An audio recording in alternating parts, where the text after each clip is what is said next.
Hello and welcome to the Business Thinking Podcast. I'm Alex and this is Joe. Hello. Welcome. Hi again. I wanted to talk about data modeling today. Data modeling. And broad subject. Oh yeah. All right. This is a 3-hour podcast now. Yeah. I think over the years, it's not my specialty. It's more so your specialty. I will say that. So you're probably going to be doing most of the talking. Get ready to hear a lot of Joe's voice. Oh God. Oh dear. However, one thing I've noticed over the years is the availability of tooling is there are tools that do modeling. There are some tools where the entire tool is about modeling, or there are some tools where modeling is one part of it. Yeah. Right. And there are benefits to both. You know, if you've got a whole tool that does modeling, it's very specialized. It's probably very good at doing the modeling. Whereas a lot of tools where modeling is one part of it, it's not so much an afterthought, but it's less feature rich. Yeah. Right. And there's a lot of tools that have been in the market for a very long time. And there are some new up and coming tools that are more specialized in modeling. I thought it'd be good to talk around some of those today because they all have their advantages. For sure. Yeah. Yeah. I think what you're saying is about a lot of those early, as I say, less modern tools, I would say. At least in my experience and what I've seen, a lot of them focus very much more on the logical and the physical side of modeling, when you're actually starting to properly join up columns and all that to actually create that schema, that entity relationship. Entity relationship diagrams. Yeah. But not many of them I found have spoken more about that conceptual level, which is where I kind of prefer to operate, at least when we're implementing things like Data Vault, where business concepts are really the most important driving factors. You want to start from there rather than have it as an afterthought. Yeah, no, it's what drives the whole way you do design certain things. Like, as we said, Data Vault is all about your hubs being like your main business concepts and how things all link together, and you sort of group around that. Yeah. And by doing this at a conceptual level, you can then speak to the business at a high level, someone who may, or a stakeholder who probably won't know the ins and outs of data. But they will know the broad strokes about how their finance system works, about how their orders work, et cetera, et cetera. Yeah. I think one tool I found that works really well in my head is ellie.ai, and they have essentially their sort of way they structure their setup is with like a whiteboarding thing. So that's like a collaborative sort of thing, a bit like a Miro board there as a Microsoft whiteboard, how that kind of works. Yeah. So when you say it works well in your head, you mean it fits with your workflow and kind of what you want to do? No, that's good. Yeah. It fits in the way that it fits with my method of working. Yes. Yeah, exactly. So the way I go with sort of like throwing ideas out there with a whiteboard and, talking to people, capturing notes, which allows me to then sort of have this collaborative session with people. I think that's a good word, collaborative. Yeah, because business models and conceptual, all that area, 100% needs to be collaborative. You need to get the information about what the business does from the business, and be able to document cleanly the business processes and the business concepts. Exactly. Yeah, it works very intrinsically around the glossary way that glossary is. It's where you store your key business or you store definitions. Terms and definitions. The other thing I want to say specifically is I have said conceptual model, and I know there is a difference between concept and conceptual models. There's a key difference between concept and conceptual, but I won't go into that right now. Sure, no problem. There's lots of little nuances to exactly how it works, and I wouldn't do justice explaining it right now. That's fair. But no, basically the idea is you've got the conceptual model, which sort of has not physical. It works a slightly more logical way, and you can construct the attributes if you would wish to in Ellie. You could join concepts, and they're all based around the glossary, and that's a really nice way to work because I make a glossary, and that's usually how I go, order, purchase order, this means this. It's all, a bit ontological where you go. This is contextual, slightly different definitions depending on who you're talking to, because someone else in the business understands this term by something slightly different. And then you've got the option to put synonyms together, I guess is probably the one way I could put it. Synonymous words that do mean the same thing but aren't actually the same term. You can come with almost you're working your way towards a master data mapping where because there's light governance involved with all of this, because it's important to have your terminology correct, whether that's for stakeholders, it's important for clarifying language across the business, and it's also important for, as I said, like data vault, where you want to make sure that your hubs and key business concepts are named correctly and represent what the business actually thinks they mean. I think all roads lead back to the business definition of that thing. Yes. Eventually. Yeah, exactly. Even if you're on the front line writing a query to answer a business question, you will need to have an understanding of what the concepts you are dealing with, because it could make the difference between where you're sourcing the data from, right? And how exactly you're writing the query and what you're joining on, all this kind of stuff. Yeah, exactly. It's heavily informed by all of that work. Yeah. And that's when you start to go into logical and by extension physical modeling. I don't touch physical modeling too much because I believe, at least where I work and the methods I choose, I think, but once you've done the logical modeling for creating like a spine or the core structure of what a silver layer might look like, silver layer, in that medallion your integration layer, yeah. You don't. That's most of the work done. I think the physical is just sometimes overkill. I really do. Sometimes it depends on the context, but sometimes it's an unnecessary step. Yeah, depending on where you are on the project. Yeah, exactly.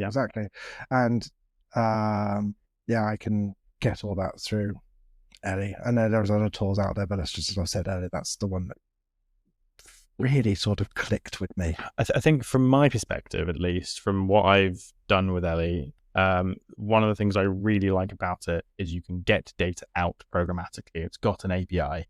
Yes. And that, to me, as a hardcore developer, die-hard developer, yeah.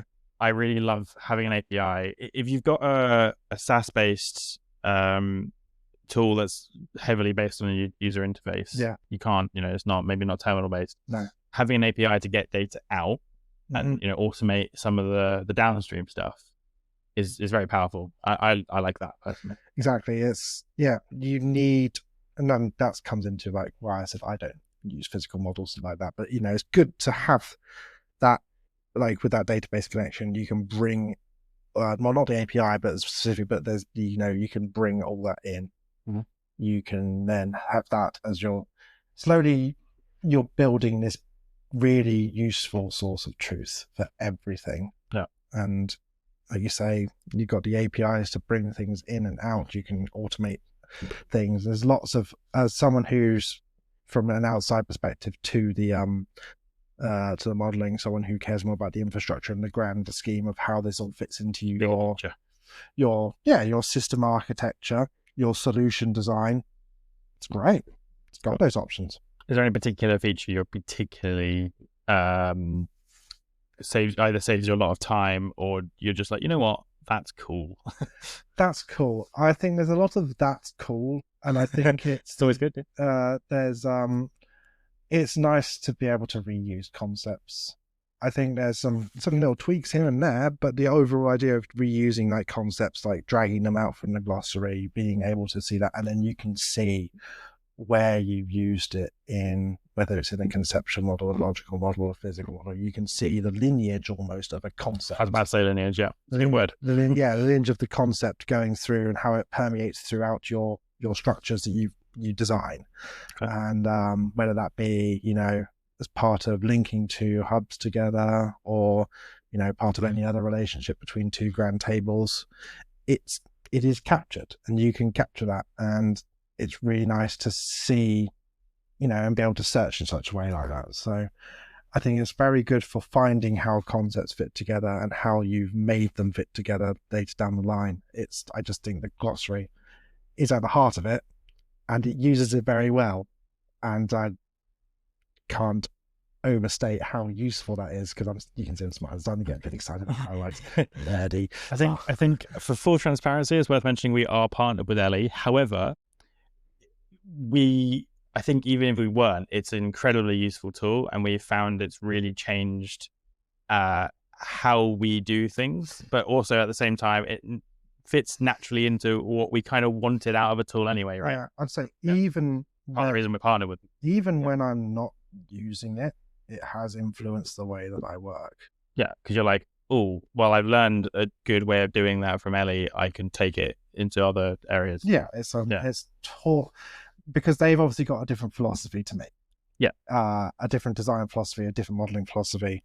I won't say that I've got anything heavily documented on the way that I work. It's just, there's a degree of, I'd not say creativeness, but there is this sort of massive overlap between the creative aspect of modeling and the mathematical, logical steps of it. Sometimes a tool just clicks. Yeah. Right. It's like the philosophy with DBT, for example. It's designed to work the way a developer would, but a software developer would, but in a data context. Yeah, exactly. Yeah. Yeah. And it's, a lot of the methods work in the same way that I would work, as I said already. So, yeah, it's helped me become a better modeler. It's helped me showcase my work better. It's a really good tool for me, because a lot of my work previously was on diagrams.net/draw.io, where lots of that sort of, a extreme amount of freedom, but at the end of the day, that's purely a diagramming tool, not really a modeling. It's not for modeling. It's a generic modeling tool that I've, as you know from the last few weeks, I've been doing a big old architecture diagram. Yeah, I've seen that, and it is a monster. And there's a lot to say for diagrams that are, or diagramming tools that are really good at a particular type of diagramming, i.e. modeling, data modeling, because they're specialists. They do certain things easier. I think as well, a good thing to note is that it doesn't have to be a proper modeling tool sometimes to be a good thing. Yep. Like we said, because we said Draw.io is at the end of the day just a generic diagramming tool. But if you can get your message across clearly, does it really matter how you've done it? As long as you can store that somewhere appropriately, and you can, to a degree, maybe version control it, or you can get sign off, as long as you can export it and format it to whatever a stakeholder or technical team needs to see. Yeah. Does it actually matter, as long as you've got something that people understand? I think, not so much, to be honest. I think that's my next question to you was going to be, what do you want out of a tool? And I think that answers the question. It's something that allows you to do your job and will align with the way you want to do it. Yeah. But also, when needed, allows you to export it and show it to others in an understandable and as simple as possible way. Yeah, that's the crux of what I need. Yeah, and reproducible, right? Yeah, exactly. You want version control. We're developers. We all want version control. I love version control. It's even, as I said, for business terms, it's good to see how something's evolved over time. And, as with Git, I said it before, you can see who exactly has updated it. So you could see, John Smith told me this, and then Mr. Anonymous changed it to look like that. It's, you can have, once again, you can see how it's been passed around stakeholders, and and then you can see how the version of truth there has changed based on who looks at it. Yeah.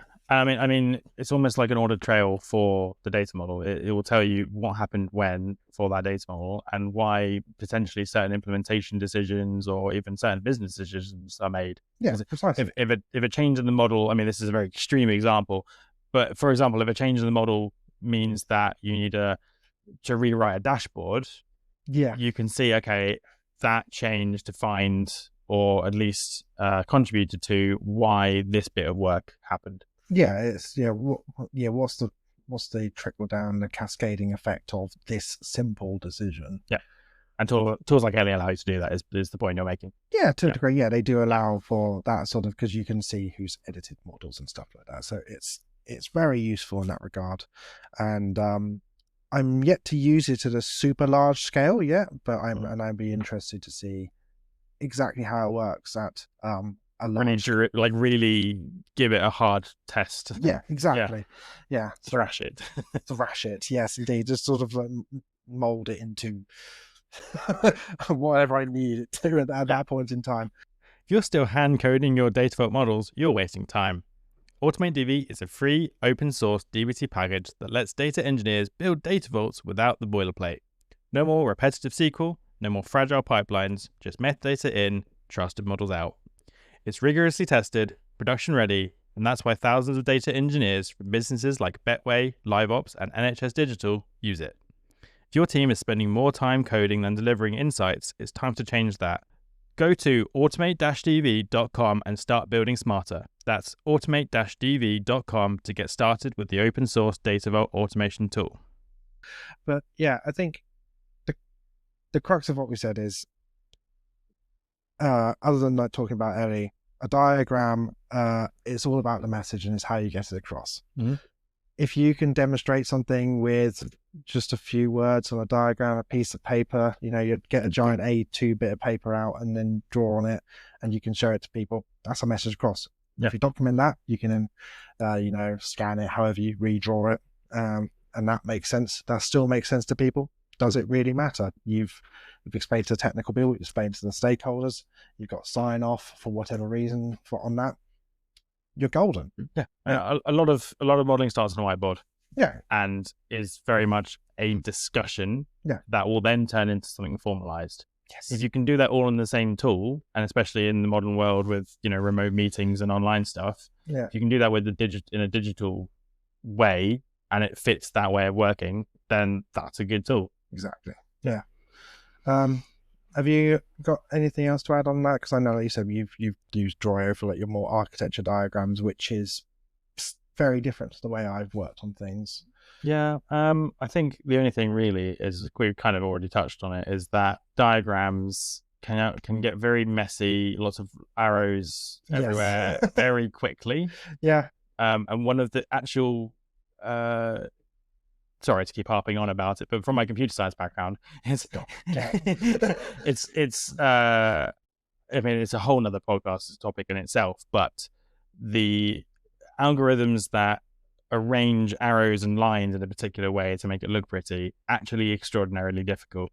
Yeah, it's no pretty black box of magic to me. Yeah, I'll just like press the button and like, cool, that's kind of what I want. a lot of tools do, like arrangement of the diagram, making sure the arrows don't overlap and all these things. And at a low complexity, they're pretty good. Yeah. But I don't think anyone has, at least for my brain, no one solved it when the diagram gets complex and you press that button and it's basically still a mess. Like no one's solved it in a way that I'm happy with, that looks nice for me. But at that point, you might want to look at splitting out the diagram. So there's a diagramming approach called C4. Yes. Where you have a diagram all the different levels of your implementation. So you might have a large scale architecture, and then you can drill down into an architecture or a diagram for that particular system, and then all the way down to the class level if you're looking at software. Mm-hmm. And that tends to be a better way of doing it, rather than trying to shove everything into one massive diagram. Yeah, you've got this. Would you describe it as like an ontological breakdown of how it all works, or would you almost? But it's usually it's like a granularity shift between each level. So you've got your big old architecture. You might have a whole, for example, if you're doing something on Azure, you might have all the services in different boxes, and then you might want to go, okay, I want to look at this particular virtual network, and you can drill down into that and see all the different components, how they're all configured. Yeah. And then you could look at an individual component and see exactly what the parameters are for that component. You go down. Yeah. From a very technical standpoint. But you could do something similar with a concept, going from high level, maybe like physical model, and then drill down into the logical, drill down into conceptual. Yeah. Right. You do something like that. No. Oh. Yeah, I think C4 definitely has its use case, and splitting things out like that is good, because when you're doing something like a master data mapping, you need to have that broad strokes diagram to sort of separate topic areas a bit similar to how you work with C4. You separate out the topic areas, whereas you're talking about, I guess, structural elements. Is probably, and you'll need that to. And then you can from there drill down into what that actually means, that big topic area, and you get a sprawling diagram. You get another sprawling diagram, but you're abstracting it as you go up into something that's, as you could read, these 4 boxes relate to each other in this way. But underneath all that is this actually very intense diagram or set of diagrams. Yeah. It's awful to put on one page. Yes, exactly. And I think you get the same thing with large data models as well, right? In some cases you can almost split that model out into different units of work potentially, or different subject areas. Yeah, exactly. Yeah, that's pretty much what. Especially in like a data mesh context, you'd want to split it out. Yes, yeah, because the way data mesh works, that it makes sense in that case. Yeah, and I think the key thing with all of this, to kind of round everything out, I think, because we've talked about this for a while, is know your audience. Who's actually going to be making use of that diagram? Yeah. And who's going to be looking at it, and who needs to understand it? So, for example, I was talking about the C4, drilling down right into that class diagram and knowing exactly how that class is implemented. Yeah, the developer needs to know that. Yeah. CEO, exec, potentially person who's going to be paying for that system to be implemented. Yeah, they really care about that. They won't need to know. Yeah. Exactly how my Azure Service Principle 12 is going to relate to the next one. No, precisely. And they may not even see the diagram at all, but that's not relevant. I think yeah, as long as I think if that pays, if it works, nice. Yeah. Yes, it's all about who you're speaking to. As long as the message is clear, it doesn't really matter how you do it.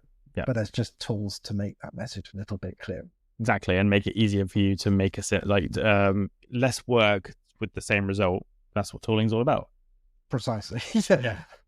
Less work for better product overall. Like with Draw.io, and again, we could talk another hour about this, but Draw.io, I do spend a lot of my time moving an arrow a pixel up a little bit just to make it not cover a word. Oh, is it actually on the anchor point? Yeah, is it actually straight? Oh no, it's just slightly zigzaggy. That's why it looks bad when I zoomed out. Yeah. Like just little things like that. And obviously you don't want to be spending your time messing around with arrow alignment when you're data modeling, because actually the thing you really need to focus on is conveying the business model and making sure the business processes are all correct.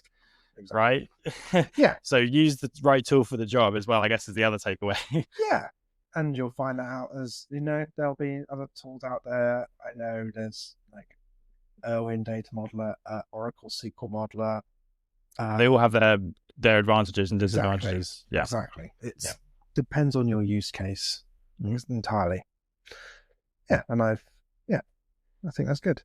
Cool. I think we'll leave it there because we could talk about this for a long time. Thanks for listening if you've got this far. And I hope that was useful. Our rambling about data modeling and tooling. If you do have anything to add to the discussion, please let me know because, as Alex said, I'm sort of the main modeling guy sort of here, and I'm, learning and open to finding out new tools. I think it'd be great to have add to the discussion. Absolutely. I think in recent years, the tooling market is really benefiting the end user. There's a healthy competition going on at the moment. Yes. That is really good for there's a lot more choice than there was 5 even 10 years, like 10 even 5 years ago, I should say. Yeah, exactly. And so exciting times. Indeed. Exciting times. Cool. As I said, we'll leave it there. Thank you very much, everyone. Thank you very much. See you in the next one. See ya.